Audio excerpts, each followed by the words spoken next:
Hello, and welcome to the Cape Coffee Beans podcast. My name is Faden, and I'm the founder of Cape Coffee Beans, South Africa's leading retailer in the specialty coffee space. We sell everything you need to make an amazing cup of coffee at home, at the office, in the cafe, or even on the road, including equipment, accessories, and artisan roasted coffee beans, both online and in store at our headquarters in Claremont, Cape Town.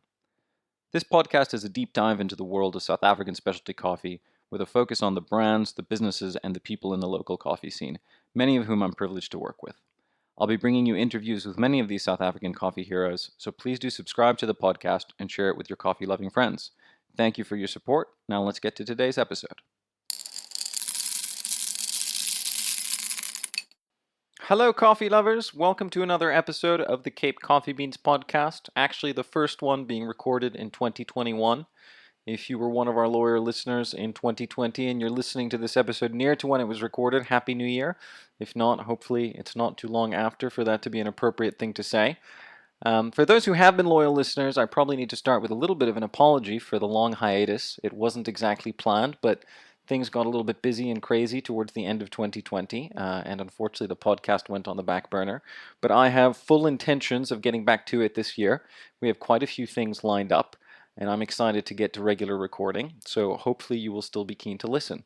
Today, for the first episode of the new year, I want to try something a little bit different. Today is not going to be an interview. I don't have any guests. It's actually going to be just me talking. And as this is something new that I'm trying out, I would love to hear what you, the listeners, think about this. So if you love it, please let me know. If you hate it, please let me know. Remember, you can always get in touch via our social media channels. They're out there, Cape Coffee Beans, but you can also email podcast@capecoffeebeans.co.za. I'd love to hear what you think. Now let's get to this episode. So what this is going to be is it's kind of going to be an audio essay as such. It's an accompanying podcast to a blog post that we released recently. And 2020 was a crazy year in many ways. And 2021 is off to an interesting start. We won't get deep into that, but one of the things that we thought would be fun to do this year was to publish a blog post which we called the CCB Coffee Awards 2020. And in that blog post, what we did is we looked back at what were the most popular products that people bought in 2020. And you can read the blog post itself, which I think is an interesting read, and I will make sure to link it up in the show notes, and you can find it through our website. But what I wanted to do with this podcast was recap who the winners were, but I also wanted to kind of give my 2 cents on why I think these products, these coffee makers, coffee grinders, accessories, were amongst the most popular. But then also perhaps mention some products and gadgets that didn't quite make the cut, but that I think are worth considering and thinking about. I have had a lot of feedback that people are interested to hear more about brewing equipment, so I guess this is the first attempt to do that, and I'd love to hear what you think. So feel free to have a look at the original blog post first, if you'd like to, but you should also be able to listen to this as a standalone. So without further ado, let's get into the Cape Coffee Beans Coffee Awards 2020. Before we mention the winners, I do want to give you a sense of how the winners were picked, and I want to clarify that this was purely numerical. So literally what we did is we ran the numbers. Which coffee maker did we sell the most of? Which coffee grinder did we sell the most of? And the rest of the categories that we selected from. So there is no bias in this. This is our customers deciding based on what they're buying, not us. But I do want to give you my impressions of these products and tell you about the ones that maybe weren't the most popular that you might want to think about. So let's get into it. The first category that we looked at is manual coffee grinders. And manual coffee grinders, anybody who works at Cape Coffee Beans can tell you, was a big category for us in 2020. And I think that part of that was that more people were more focused on brewing at home because a lot of people were stuck at home. And I think that there's a general recognition now that manual coffee grinders are really great value for money when it comes to grind consistency. In fact, there's this whole class of premium hand grinders that have come out, which do a phenomenal job, the kind of job that electric grinders worth tens of thousands of rand do, but for a fraction of the price. And if you're looking for something simple, it's incredible how affordable basic hand grinders can be. So I think that a lot of people woke up to this fact in 2020. and we sold a lot of hand grinders, but there can only be a couple of winners, and so I'm going to mention those specific winners. So the first one was the best kind of entry-level hand grinder, and that was the Hario Skeleton. Now, the Hario Skeleton is not a new product. The Hario Skeleton has been around longer than Cape Coffee Beans has been around. It is made by a very reputable brand. A lot of people in the specialty coffee world know and trust Hario, and it's kind of the classic of hand grinding. When I started this business 7 years ago, and I was reading blog posts about manual brewing, very often the hand grinder being used in these blog posts was the Hario Skeleton. It really was a big part of popularizing that initial batch of manual coffee grinders. Now, I should clarify that the Skeleton that we sell now, which is the Skeleton Plus, is not exactly the same as the original version, but it's pretty close. And it's a brand around forever. It's slightly updated, but more or less the same. It's very reliable, it's adjustable, it does the job pretty well, particularly in those kind of medium grind settings. You know, if you're doing mocha pot, AeroPress, that kind of thing, it does a great job. It does a pretty good job for pour over as well. Probably not as good on really coarse grinds, definitely not on very fine grinds. It's not really something that you want to use for espresso, but as an entry point into enjoying fresh coffee at home, it is incredible value for money, and that's why we sell dozens of them every month, and it was the most popular hand grinder overall in 2020. Definitely something that makes a great gift, definitely something that's worth a look if you're just getting started on grinding your own beans. Now, one other grinder that I feel compelled to mention that wasn't specifically mentioned in the blog post is the Hario Skeleton's cousin, the Hario Mini Slim Mill, which we're also selling in the Plus edition. The Mini Slim Mill is even more affordable. The only limitation it has is that it's a little bit smaller in capacity, but the trade-off is it's more portable. It doesn't have any glass parts like the Skeleton, so it's great for throwing in a suitcase or a backpack and taking with you. And I have to admit that the Mini Slim Mill was my weapon of choice during load shedding last year.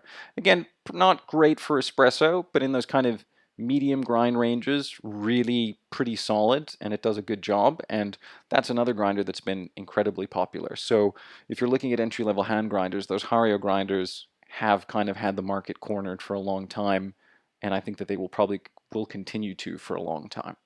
Now, the other category that we put in there, which is kind of a new venture for us, is premium hand grinders. And premium hand grinders have been around for a while, but there really seems to be a big explosion in this end of the market. The kind of really high-end grinders where you're paying a price that you might pay for an entry-level electric grinder, but for that money, you're getting a grind quality that only super, super high-end grinders might give you.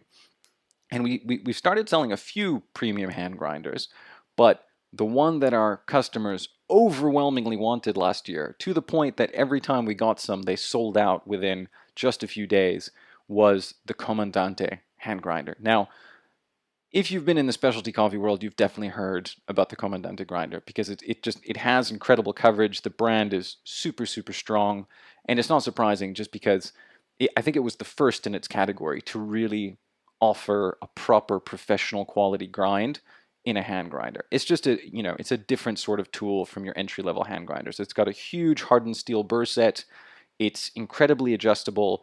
It will do a good job from everything from Turkish, which I've personally used it for, all the way to French press. You can actually dial in a really solid espresso shot with it. Some people will use it for domestic espresso because the equivalent espresso grind, an electric grinder, will literally set you back tens of thousands of rand. And it's an amazing tool. If you go on YouTube, you will find dozens, if not hundreds of videos of people singing the praises of the Comandante grinder. It's made in Germany, handmade in Germany apparently, and it really is quite something.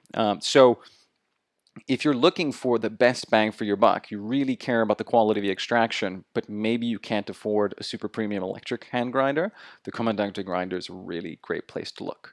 Now, the Comandante was by far and away the winner of this category, but I do feel compelled to mention one other grinder, and that is the Timor G1. Now, Timor is a much newer brand, less known, though we've sold a whole range of their equipment for some time now, and it's been pretty popular with our customers. They make a great kettle, they make some other great grinders, but the G1 is their premium grinder, and we didn't sell anywhere near as many of those as the Comandante, and I think that has a lot to do with the force of the reputation of the Comandante. But I do want to say that I spent quite a bit of time with both of these grinders at home, and I used them both, and I do think that the Comandante may be marginally more versatile. I think that it definitely does a better job when you go to that finer end and possibly to the espresso end, but For manual brews, I really loved the G1. Really, really loved the G1. I mean, the grind consistency and the speed on this thing were incredible. And I actually often found myself waking up, wanting to make a Chemex of coffee for me and my wife, and reaching for the G1 because grinding 30 grams of beans in that was so quick, so easy, and the brews were so good. Definitely true with the Comandante as well, but just an alternative if anybody's looking for one, I think that the G1 is also a really great option. We didn't have a category for in between. We kind of only published a winner in the entry level and on the premium side of hand grinders, but I also just wanted to mention in this podcast episode that if you're looking for something in between, the Time War grinders I really think have kind of got this space cornered. There's the Nano, there's the C2, in that kind of middle price range, middle quality range, and they're very consistent, very reliable, very nicely built. They're probably not going to do espresso and Turkish for you so well, but for manual brewing applications, if you really want to step up in terms of grind consistency, I think they're great options.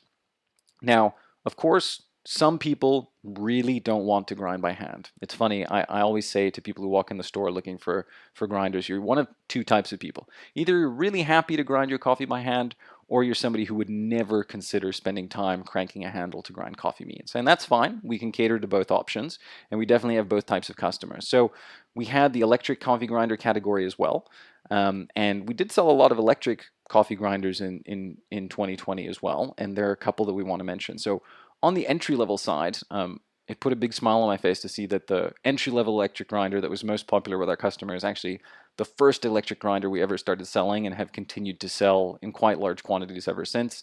And that is the Severin electric coffee grinder. Now, Severin is not actually even really a big coffee brand. It's a German kitchenware brand, though they make very high quality products. And they make this entry-level grinder with 10 settings, which just for manual brewing applications, it just does the job. Very reliable, 2-year warranty, and these things are great. It's not the most consistent grind you're going to get, but from a bang for your buck consistency perspective, it really is quite something. And there's a little bit of a story for me behind the Severin coffee grinders that I discovered the Severin coffee grinder when I went and watched the 2014 National Barista Championships, and there was a manual brewing competition there as well, the National Manual Brewing Competition. And the guy who won, Stephen Chudria, with his mocha pot, was using this Severin coffee grinder. And I was like, what's that? And he's, oh, it's a Severin, does the job, and he won the competition with it. And then later on, I chatted to a gentleman named Mike McDonald, who hopefully we'll have on the podcast at some point, but who at the time worked at Origin. And he told me that they were actually using one of these Severin grinders at the Origin Brew Bar for their manual brews. And I said, well, I mean, if it's good enough for the guy who won the national competition and it's good enough for the Origin Brew Bar, then I definitely need to check these grinders out and source them. They were our first electric appliance that we sold at Cape Coffee Beans, and we continue to sell them. And I'm always happy to see them go out the door because they're very reliable. We have very few issues. And in fact, the first one that I bought, that I used at home, at the office, all over the place, is still on our brew bar at Cape Coffee Beans HQ, and it's still going strong. It's a little discolored after all these years, but it still works, which is quite a testament to the product. So as an entry-level electric grinder, it's a really great way to go. Now, I do want to mention one other grinder in this category because I feel for this brand because it didn't quite beat out the Severin, but literally selling only one grinder less in 2020 was the Baratza Encore. And the Baratza Encore is kind of a really nice upgrade from the Severin, and also a grinder that we love, also one that we have on the Cape Coffee Beans Brew Bar and that we do have a lot of our manual brews with. The Baratza Encore is just that one step closer to the real specialty coffee lovers tool, because unlike the Severin, it's got 40 grind settings instead of 10. It has a kind of broader range, a little bit more fine tuning. Still not ideal for espresso, but you can get a lot more precision on your manual brews with the Encore. Now, it is also almost 2x the price, so I wouldn't put them in the same category, but I thought it was a little bit unfair for the Encore to just get nudged out by the Severin, so I felt compelled to mention it in this podcast episode. So if you're looking for one step up from the Severin, specifically for manual brewing, I would definitely check out the Baratza Encore. So now let's turn to espresso grinders. This was also a big category for us in 2020. A lot of people not having access to their favorite cafes, I think, decided to get equipped for espresso at home. And while there are machines that we'll talk about a little bit later in this episode that I should mention, there was a really quite a special story for us on the grinder side specifically, because the truth is that really good espresso grinders historically have been very expensive in South Africa, and especially if you're talking about, you know, really good grinders that are also quite affordable, quite reliable. There hasn't been a great selection, and that all changed. I actually can't remember if we released them in 2020 for the first time or if it was at the end of 2019, but it all changed pretty recently with the arrival of the Eureka espresso grinders, and specifically the Mignon range, which is designed for home. Now, Eureka is one of the biggest espresso grinder manufacturers in the world, on the commercial side as much as the domestic. In fact, they do a lot of the manufacture for a lot of the other big brands. But the Mignon in its second generation is this beautiful little square, elegant form factor that is designed for home. It's sound insulated, it's quiet, it's really good looking, and it's just incredibly, incredibly consistent. And in fact, I have a Eureka Mignon at home as my electric grinder, and I really love it. And we also use them at HQ quite a bit. Now, the Eureka Specialita specifically, which is the higher end model of the two that we offer, at least at the time of this recording, is the grinder that just, you know, completely obliterated the competition in terms of domestic espresso grinders within our selection in 2020. That people just couldn't get enough of these grinders, and I completely understand why.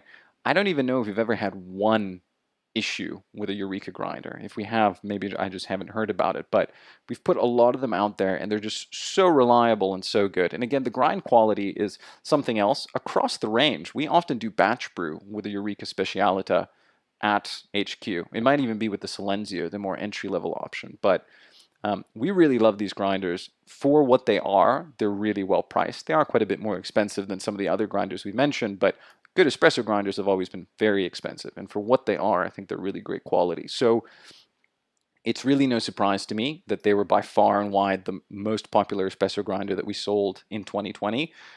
Keeping in stock has been a challenge, though we definitely are going to have more stock in 2021. So if you're looking for an espresso grinder to go with whatever home machine, even from the most basic up to some of the best home espresso machines, and you want a grinder that's affordable but's going to keep pace and do justice to that espresso machine investment, I definitely think the Eureka Specialita is worth a look. Now, having talked about all the grinders, now let's talk about the coffee makers, and let's start with the espresso machines. So as I mentioned, you know, it was a popular year for domestic espresso. A lot of people were getting espresso setups for home. There were some pretty clear winners in terms of popularity. The first one, still the queen of domestic espresso, was the Rancilio Silvia, which was our most popular entry-level espresso machine and also our most popular espresso machine overall, which to tell the truth, it has been as long as we have sold domestic espresso machines. The Rancilio Silvia, it's now in its 6th edition, but it's been around for a decade and a half, I think. It's kind of the quintessential original domestic espresso machine. It's pretty simple and basic, but it does the job incredibly well. It's so reliable. We have customers that walk in asking for service for Silvias that they've had for a decade and are still going strong. And it now has an option to also upgrade the temperature stability with PID, which is a nice option and gives it even more functionality. And to anybody getting started with espresso, I still recommend the Silvia very often. I think it's absolutely fantastic. And if you're a real coffee nerd and you go browse through the archives of, you know, old coffee forums like Home Barista and things like that, you'll find that a lot of the guys who are just getting started in the third wave and, you know, first experimenting with things like latte art and stuff like that, a lot of these guys were brewing at home on one of the original versions of the Rancilio Silvia. So it's still, especially in South Africa, incredible value for money, because it really is the lowest cost serious espresso machine with commercial grade components in it. And there's nothing really that matches it in South Africa. So as a starting point, it's really something quite special, and it's a very popular choice with our customers. Now, on the other end of the spectrum, we also looked at the most popular prosumer machine, and as an individual machine, there was also a very clear winner, and that was the La Marzocco Linea Mini. Now, La Marzocco, as anybody who's into specialty coffee knows, is kind of the pioneer on the commercial side. They invented a lot of the best technologies and newest technologies that have helped elevate espresso to a much higher level. When you see a La Marzocco machine at a cafe, it often tells you that that cafe is invested in quality. They are a big investment, but they're also incredible machines that do an incredible job in terms of the tools that they put in the barista's hand. And the Linea Mini, which is kind of a take on the Linea Classic, which is the machine that really put La Marzocco on the map, I think, is just kind of, you know, the top end of what you can get at home. There are some machines that you can argue are even higher end, like maybe the Slayer or even the La Marzocco GS3, but the Linea Mini is also designed to really suit a home environment. It's quite compact, it's quite beautiful, it'll look good in the kitchen, but it's got all that La Marzocco technology under the hood. And so the La Marzocco Linea Mini was very popular with our customers last year, and it has been for as long as we've sold it. This is another product where our big struggle is often just making sure that we have enough stock, and generally these machines tend to sell out on pre-order before they even hit the South African soil. So, you know, if you really want to look at the top end of domestic espresso, the Linea Mini is often one of the top choices for people to look at. It's kind of the luxury vehicle of the category, and it's a big investment, but to somebody who's really into espresso and really into the quality of their extraction, it's a really beautiful tool to have. Now, those were the most popular espresso machines from individual model perspectives, but I feel like it actually would be completely unfair not to mention another brand that we work with, which we really love, which is Rocket Espresso. And if you actually added up all the sales of all the Rocket Espresso machines that we sell, because there are 5 models, if you count the different colors and things like that, there are 6 or 7 at this point, I think. In total, we probably sold more Rocket machines than we sold La Marzocco machines and Rancilio machines. But there are a lot of different choices within the Rocket range, and the competition was for the individual model that was most popular. But the Rocket machines are also really great. They're really reliable, and they kind of they sit in that space in between the Rancilio Silvia and the Linea Mini, though you could argue that the top-end Rocket machines are quite comparable to the Linea Mini, certainly in terms of functionality and also in terms of build quality and things like that. But those aren't the ones that we tend to sell the most of. We tend to sell most of the espresso machines in the Rocket range that kind of sit somewhere in between the Rancilio Silvia and the Linea Mini. Maybe somebody who's not going to go for a Linea Mini but wants something with a little bit more functionality than the Rancilio Silvia, and within that you've got models like the Appartamento, the quite basic one. You've got the Cronometro V and R, which offers some additional functionality in terms of PID and even pre-infusion. I won't get into all the details, but I don't want to give the impression that Rocket wasn't a popular espresso machine brand with our customers. It certainly was. It's just that that popularity is spread out across quite a few different models. I should say that when it comes to espresso machines, I obviously have chosen the espresso machine brands that we work with, and we've worked with other brands in the past that we don't work with anymore. You know, I've really chosen these brands because I think they do a good job, but also because they're reliable and well supported. So, you know, the truth is within our range, particularly on the domestic espresso side, I feel very bullish on all of the brands of espresso machines that we work with. But at the same time, if you want to know what the most popular choices are with our customers, those are them. The Silvia at the entry-level point and the Linea Mini on the prosumer level. So that's been a lot of chat about espresso. Let's talk about where I started and in fact how I make my coffee at home, which is just good old-fashioned manual brewing coffee makers. You know, I know that sometimes in the specialty coffee world we get very caught up in the espresso stuff, and there's good reason for that. You know, a lot of exciting stuff happens on that end. But the reality is that most of our customers and most of the employees at Cape Coffee Beans, you know, make their coffee with manual brewing tools, and that's great. You can make fantastic coffee that way. Sometimes I enjoy coffees in manual brews more than I do in espresso, and I've heard that from many coffee professionals who actually are much better baristas as well. But we looked at the coffee maker category. And this is one where I think that there might be some surprises for people, though hopefully I can explain why it shouldn't be so surprising. When we looked at what the most popular coffee maker was overall, it was actually the Bialetti Mocha Express. Now, some people won't be surprised by that at all, but some people, including coffee professionals, kind of say, what? The Bialetti Mocha Pot? That old thing? Could it really be that that's the most popular coffee maker at Cape Coffee Beans? And of course, I've got the benefit of a historical vantage point here, but that has actually been true for as long as Cape Coffee Beans has been around. And in fact, I've often heard that the Bialetti Mocha Express is the most popular coffee maker on the planet overall. I don't know how one validates that, but literally millions and millions of these things have been sold.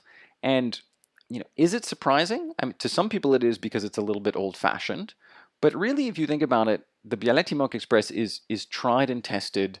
It's much loved. You know, if you think about other coffee makers that might make it into this category, like the AeroPress, if you really think about it, the Bialetti Mocha Express was kind of the AeroPress of the 1930s and 1940s, and probably a few decades after that. It was the cool coffee maker to have at home, and it's persisted, which is amazing. They are incredibly reliable. I mean, that's one of the things. We have customers that come in with Bialetti mocha pots that are older than they are, and they're still using them, and all they need is a new gasket. And I think that the other really cool thing about the Bialetti mocha pot is it's easy to use. You know, you don't even really need to measure your variables that much because it's got a lot of variable control built in. You fill the water up to a certain level, you fill the coffee up to a certain level, and it does a pretty decent job. And it appeals to all generations. You know, we get people that come in to buy Bialetti mocha pots that are decidedly not third wave coffee drinkers. You know, they're of an older generation. They like more traditional flavors in their coffee. But we also get young, hip, specialty coffee lovers who use a mocha pot. And you can use it camping, and you can use it on the road, and you can use it at home. It's just really versatile and really nice and quite good value for money. And so, you know, if you are surprised, I think the Bialetti Mocha Pot needs another look. I still reckon it's a really nice way to create something espresso-like at home. It's not technically espresso, but it can kind of scratch that itch of something short, concentrated, rich. And it is our most popular coffee maker overall, and it has been for many years. Now, I also did want to look at, well, you know, what else was in that category. And so we created this additional category of most popular new coffee makers. So this is coffee makers that were released in the last year or two. And the one that clearly won that category was the AeroPress Go. Now, the AeroPress Go is the new version of the AeroPress that the guys at AeroPress released. Slightly more portable, slightly smaller. It comes in a little kit with a cup and everything to make it really easy to take with you and brew wherever you want to. And so it was great to see this become so popular. Now, we still sell more of the original AeroPress than we do of the AeroPress Go. I don't know if that will change with time, but I think the popularity of the AeroPress Go is actually testament to the AeroPress itself. I mean, you know, it really is the specialty coffee toy that every professional that I know has one. You know, everybody who is actually in the coffee space is to have an AeroPress because, you know, it's that much more versatile than something like a mocha pot. You can just control your variables to infinite detail if you want to. Obviously, there are things like the AeroPress Championships and a lot of other culture that's emerged around it. So the AeroPress Go was the kind of new up-and-comer that was popular with our customers, and I have a feeling it's going to continue to be popular. There were a few other new coffee makers that also came on the scene in the last year or two that were worth a mention. I think particularly the stuff from Wakako. We're quite enamored with the Pippa Mocha at Cape Coffee Beans HQ. It brews something that's almost akin to a siphon brew. I won't get into too much detail on it now, but if you're looking for something new and quite different, I would definitely have a look at the Pippa Mocha. So last but not least, I want to talk about coffee. So, of course, for Cape Coffee Beans, coffee is very near and dear to our hearts. Having said that, many people have heard me say that I don't like to try to pick favorites because I think that on the coffee side, the beauty of what we do and the beauty of the coffee space is actually in the variety and the ability to taste all these different coffees. But, of course, we couldn't completely avoid looking at popularity of coffee overall, and it was something very interesting to look at. But we did decide not to look at it at an individual coffee level. We looked at it at a brand level. And the reason that we did that is that our selection really varies. We have blends that are around all the time. We have single origins that come and go. And different ones of our roasters have kind of more of one or more of the other. Some only have single origins that come and go. So looking at one individual coffee probably wouldn't be a fair way to kind of assess popularity amongst our customers. So we looked at it at a brand level. And the very clear winner in 2020 in terms of just the volume of coffee we sold was Tribe, which was really great to see. I think, you know, they really deserve that recognition. I mean, Tribe, in the time that Cape Coffee Beans has been around, has gone from this quite small business into this huge phenomenon. And I really think that they've done incredible things for the kind of artisan roasted coffee space in South Africa. They've created a brand that people really are attached to, and they've created coffees that people really love. I can't tell you how many customers we have at Cape Coffee Beans HQ who just come in every week for their chocolate block or for their Malawi Gold or for whatever their Tribe favorite is. And they have some incredible cafe spaces of their own. They've done some really cool things with their packaging and branding recently, and I just think that the popularity is really, really well deserved.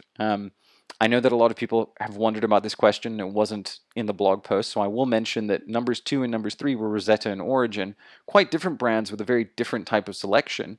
But I think that that speaks to kind of the variety and types of coffee customers that we have. But they were the second and third in terms of the volumes of coffee that we sell. And across their brands, they're brands that do a lot of single origin coffee that rotates constantly. And so they didn't have individual coffees that were amongst the most popular, but among their very broad selection, we have a lot of customers that go for Rosetta and Origin. I will say that if we were going to award something to an individual coffee, it would actually be Haas. Haas is a one blend brand that we work with, which a lot of our customers really like. Kind of more traditional flavors, works really well in milk, and it's another one of those brands that people walk in and request specifically very often. So, if you're looking for that type of thing, Haas is also a cool brand to check out. Now, having said all that about our most popular brands and most popular coffees, I do feel compelled at this point to say a word about all the coffee brands that we work with. I often get asked about my favorites, and that's not a question I can answer, because the truth is that my favorite brands are the ones that we work with. That's why we work with them. We only work with 10 coffee brands, and those coffee brands have been very carefully selected over the years. And I'm not necessarily going to say that we have all the best coffee brands in South Africa. There have also been some particularly interesting ones that have emerged recently. But over the last 7 years of running the business, one of my main missions was to make sure that we were working with many of the best coffee roasters in South Africa. And I think that we do. And I think that each of the brands that we work with has something different to offer, has a compelling offering. And I think that each one of them is kind of one of the best, if not the best, in their class, in their category. There's a variety of price points, there's a variety of roast profiles, there's a variety of flavors and types of coffees to enjoy. But I really think that we have some of the best of what any coffee lover might want. So really, in many ways, I would say that all of the coffee brands that we work with are worth a look. And I'm happy to say that, at least that in the small context of Cape Coffee Beans, I'm happy that all the brands were winners in 2020, and that we were able to sell more of everyone's coffee than we ever had before. And I guess that's in large part to people brewing at home more. Now, of course, a lot of these brands have suffered because their commercial business dried up in 2020, and I think that a lot of these coffee brands are still having a hard time. So I really do want to encourage everybody to show them support. If you have access to some of their cafes or some of their wholesale clients, go support them. If you can buy their beans through our site and you enjoy them, do that. I think it's been a really hard year for all businesses in the kind of hospitality, food, and beverage space, and I do think that they need our support. So I would really encourage you to support them.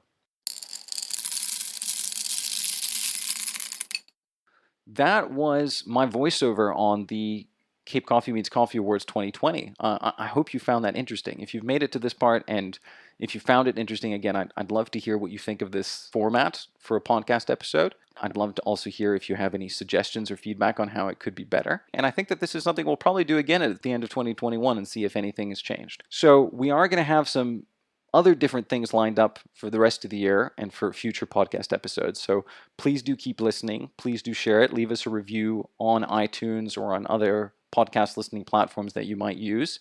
And until next time, happy brewing.